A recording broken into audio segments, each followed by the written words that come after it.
आज हम इस चैप्टर में सबसे इम्पोर्टेंट रेशियो करने जा रहे हैं जो आपको बिजनेस स्टडी में भी फाइनेंस मैनेजमेंट में ज़रूरत पड़ेगी। वो है ROI, return on investment, ICR, interest coverage ratio. ROI, return on investment, इसमें हर प्रकार का इन्वेस्टर, चाहे वो शेयर होल्डर हो, इक्विटी शेयर होल्डर, चाहे प्रेफरेंशियल शेयर होल्डर, चाहे डिवेंचर होल्डर या फिर बैंक जो लोन देने वाला है, फाइनेंस इंस्टीट्यूशन जो लोन प्रोवाइड करने वाले हैं, या फिर public deposit, every investor is interested in this ratio, क्योंकि हर एक इन्वेस्टर जानना चाहता है कि कंपनी में हमारी इन्वेस्टेड कैपिटल पर रिटर्न देने के काबिल है या नहीं है। इसके लिए आपको दो चीज़ें चाहिए, एक तो कैपिटल एम्प्लॉयड और एक आपको जो प्रॉफिट चाहिए वो चाहिए profit before dividend on preferential share, before interest on long term drawings, before tax. और आपको कैपिटल एम्प्लॉयड निकालने के दो फार्मूले याद करने हैं। इस सवाल में मैंने दोनों फार्मूले आपको यूज करके दिखाए हैं। एक है आप लोगों का लायबिलिटी बेस, अगर लायबिलिटी को बेस लेकर आप कैपिटल एम्प्लॉयड निकालते हैं तो आपने इक्विटी शेयर कैपिटल प्लस में प्रेफरेंशियल शेयर कैपिटल प्लस में लॉन्ग टर्म ड्रॉइंग्स और माइनस प्रॉफिट एंड लॉस का डेबिट बैलेंस। अगर आप असेस्ट को बेस लेकर निकालते हैं तो long term fix asset, long term investment plus में working capital, current asset minus current liabilities.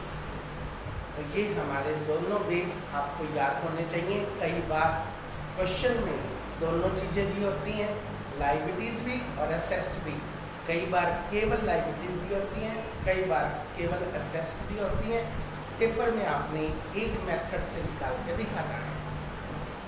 तो आप इस सवाल के अंदर देखिए, कैपिटल एम्प्लॉयड निकालनी है आपने लायबिलिटी बेस पर, तो मैंने शेयर कैपिटल लिया है 30 लाख, रिजर्व एंड सरप्लस लिए है 23 लाख, लॉन्ग टर्म ड्रॉइंग्स आपको दे रखे हैं 22 लाख। इन तीनों को हमने ऐड कर दिया तो ये आ गई हमारी capital employed 75 lakh. Assets base पर हमारे को दे रखी है फिक्स एसेस्ट 55 लाख। इसमें हमने ऐड करनी है working capital, it means current assets minus current liabilities. Current assets है हमारे पास 24 लाख, सारी की सारी करंट एसेस्ट का टोटल कर लो, उसमें से करंट लायबिलिटीज का टोटल 4 लाख माइनस कर दो, वर्किंग कैपिटल आ जाएगी आपकी 20 लाख। तो आप इसको और वर्किंग कैपिटल को ऐड करेंगे तब भी आपका रिजल्ट 75 लाख आएगा। तो ये आपका टैली हो गया।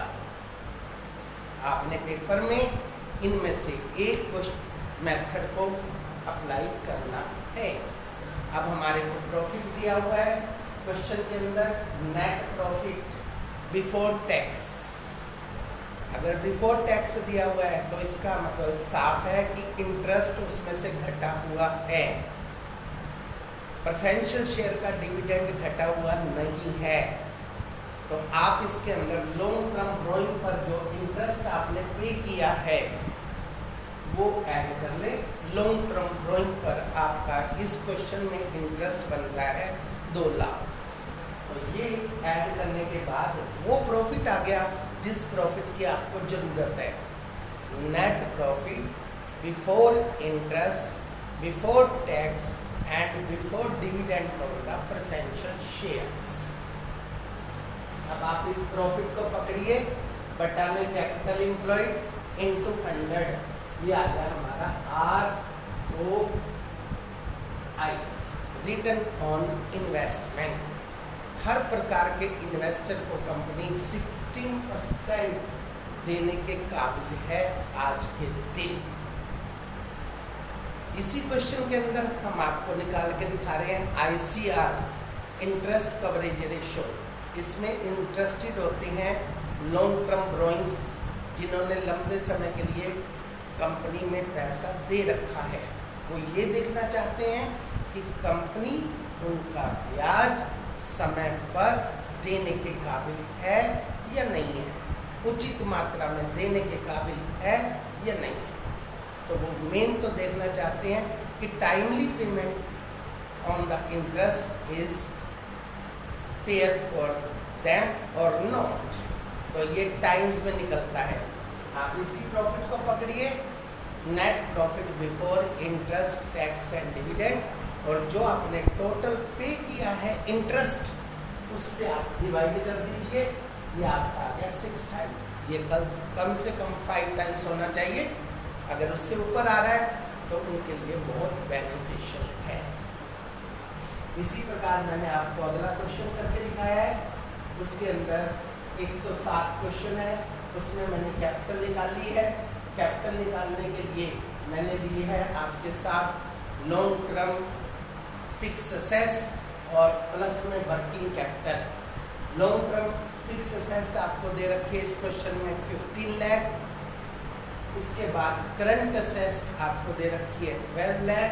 उसमें से करंट लायबिलिटीज मैंने माइनस कर दी हैं, तो ये बन जाएगी हमारी वर्किंग कैपिटल।